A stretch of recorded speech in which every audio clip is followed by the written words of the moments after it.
Good morning, everyone. My name is MightyStream. I'm going to do your January the 9th just for today in a meditation.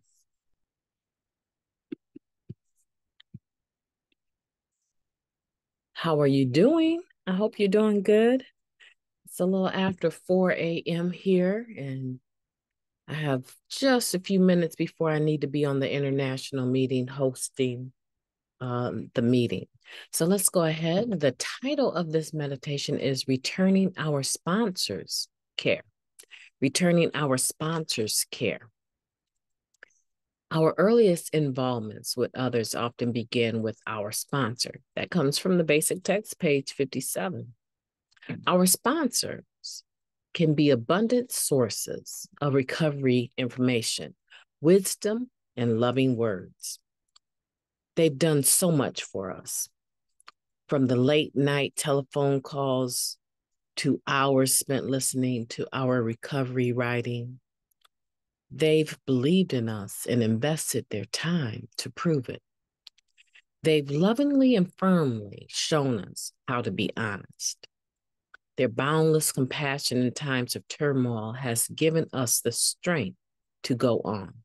Their way of helping has prompted us to seek our answers within us, and we've become mature, responsible, confident individuals as a result. Though our sponsor has given so generously and has never demanded repayment, there are things we can do to show our appreciation. We treat our sponsor with respect. They are not trash cans designed for us to dump our garbage in. They have their times of trial, just as we do, and sometimes need our support. They are human, having feelings, and appreciate our concern. Maybe they would like to receive a card in the mail or a phone call expressing our love. Whatever we do to return our sponsor's kindness will enhance our personal recovery, not to mention the joy we'll bring to our sponsor. Just for today, my sponsor has cared for me when I couldn't care for myself. Today, I will do something nice for my sponsor. Let's take a moment of silence followed by the we version of the Serenity Prayer. Moment of silence now, please.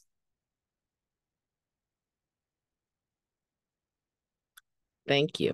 God, grant us the serenity to accept the things that we cannot change, the courage to change the things that we can, and the wisdom to know the difference.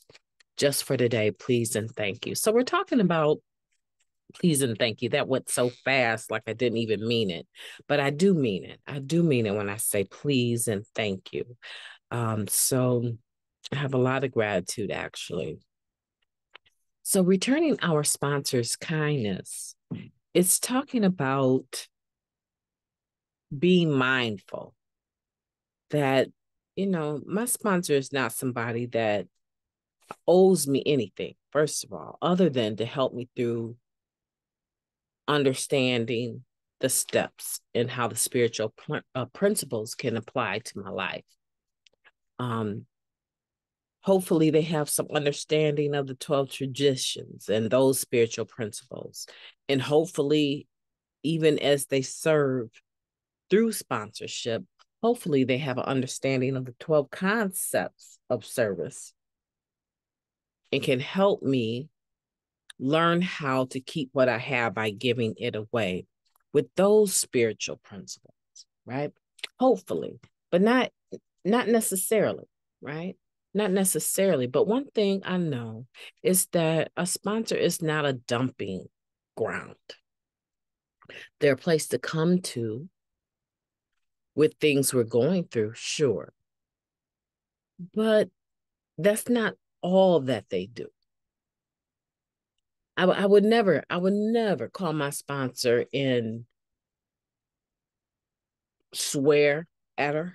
I might swear in the context of what I'm saying, but even then, that's not my intention.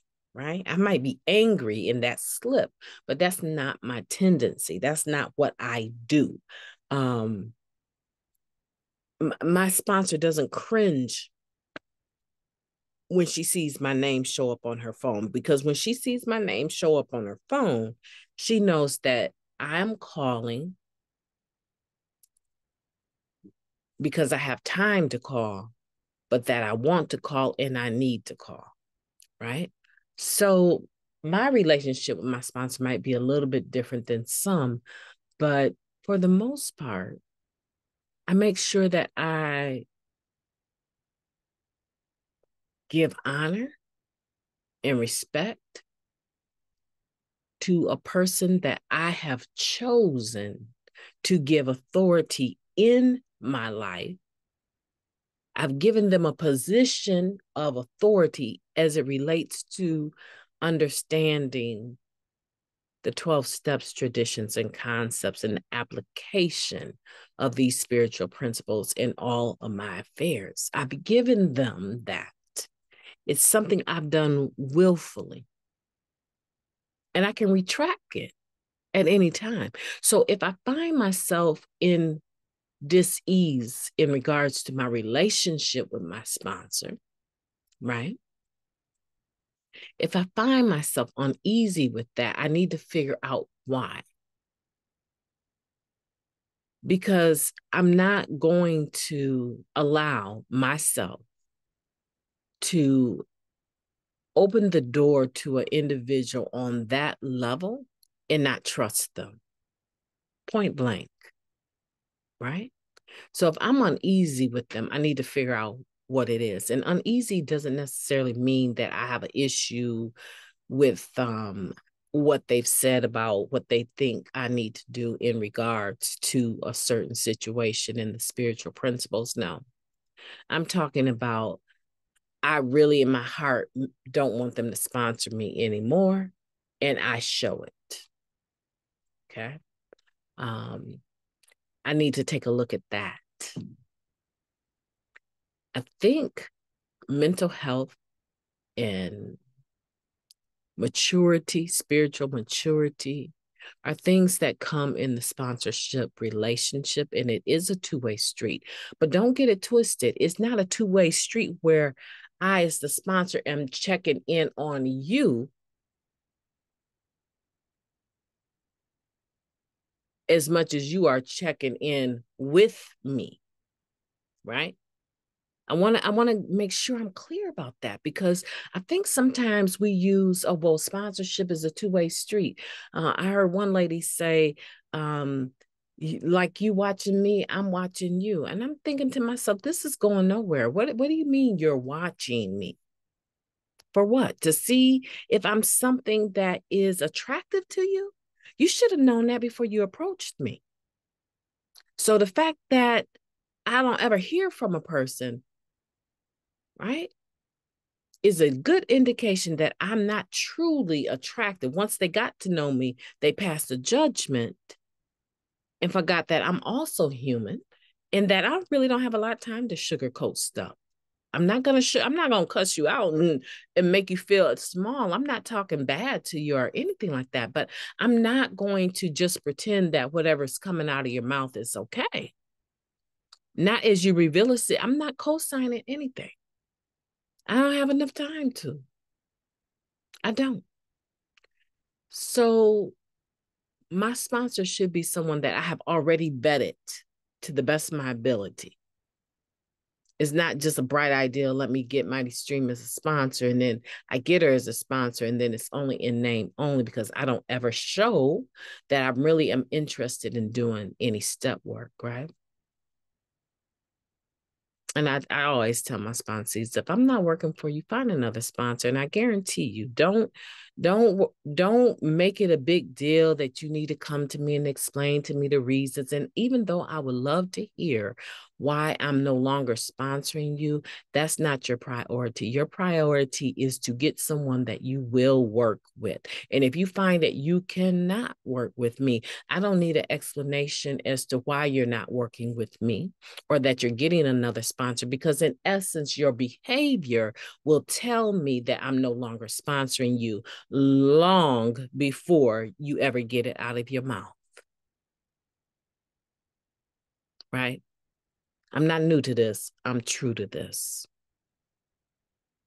And so we need to, when we're dealing with our sponsors, remember that we are the ones that chose them. We should be bringing respect to the table. We should be mindful of their time as we inject ourselves into their lives. I'm not saying worship your sponsor. I'm not saying put them on a pedestal. I'm saying be mindful that you chose them, that you supposedly vetted them before you chose them. This is why sometimes we outgrow our sponsors. I'm not saying that we grow more spiritual than our sponsors. I'm saying that we outgrow, meaning the pair of pants that we put on are no longer fitting because we have matured in our needs spiritually. Our understanding spiritually is no longer at that rudimentary level, at that young level, right? I'm no longer a newcomer. I have an understanding of my higher power that doesn't have to match yours. I'm a person, I really come from a very violent background. I don't like violence in recovery. I don't enjoy confrontational people. I don't enjoy loud mouth, cussing, gangster type people. I don't enjoy that at all. And I do not intentionally, I do not include those behaviors, right? Those type of people that act that way in the rooms. I'm very short. You can come so far, but not any further than this, because that is something that I'm drawn to, right? You know how they say, if you spot it, you got it? I'm drawn to that. That's the old me. And I don't need any influence that way. So no, I don't enjoy it when someone calls me up and they cussing and swearing and they do that for 5 minutes before they can say, sponsor, how you doing today? No, you start the conversation like that. How are you today? So I'm not drawn to that. What is it you need? What's going on? And then I respond and then I cut it short because I'm not drawn to that. I can't be pulled into that because I'm automatically am drawn to it, right? I'm automatically drawn to it. I don't waste my time spending my time in the presence of that behavior because that is something that I could slip into so easily. And I'm not relapsing spiritually, mentally, emotionally, and then physically over nobody. That's not going to happen, sweetheart. So you don't get my time like that. And I don't do that to the person that I've invited into my life for a very specific reason. I don't do that. And so when it talks about returning our sponsor's kindness will enhance our recovery, treating our sponsor with respect will also enhance our recovery. See, I don't shortchange my sponsees, right? If in that moment I don't have time to talk, you're going to know that I don't have time to talk right now, but I'm going to come back for you. I'm going to reach back for you so that we can talk about it. But in the meantime, here's a couple things I would like for you to consider, right? In the meantime, here's a couple things that I think you should be thinking about before we get back to the discussion. What part did you play in this? What part did you play in the story that you're about to tell me? I want to know that. And I want to focus on that. Then we can get to why you feel so and so wronged you so badly. Okay. And then especially if we're doing the same thing over and over and expecting different results, I definitely want to know that too. I want to know, right? If this is something that we've already talked about and you still are insisting on the behavior, and this is just the wreckage, right? This is just the wreckage that the consequences, let's put it like that, the consequences, right, of your behavior. And so now you're getting the same results and you want to have another conversation about you doing the same thing over and over. I will take you so far with that. I will gently remind you, right? This is what we were working on, but it's obvious you're still here. We need to get to the root of why you feel you don't deserve better, because they told me it's an inside job. So when we're talking about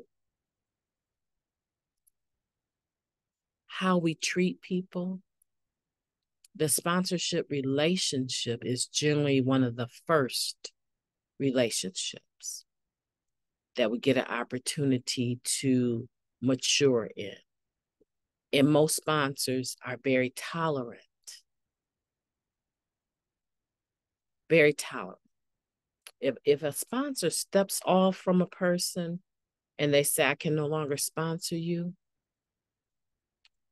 before you let them go, before they let you go, find out what it is they see as the issue.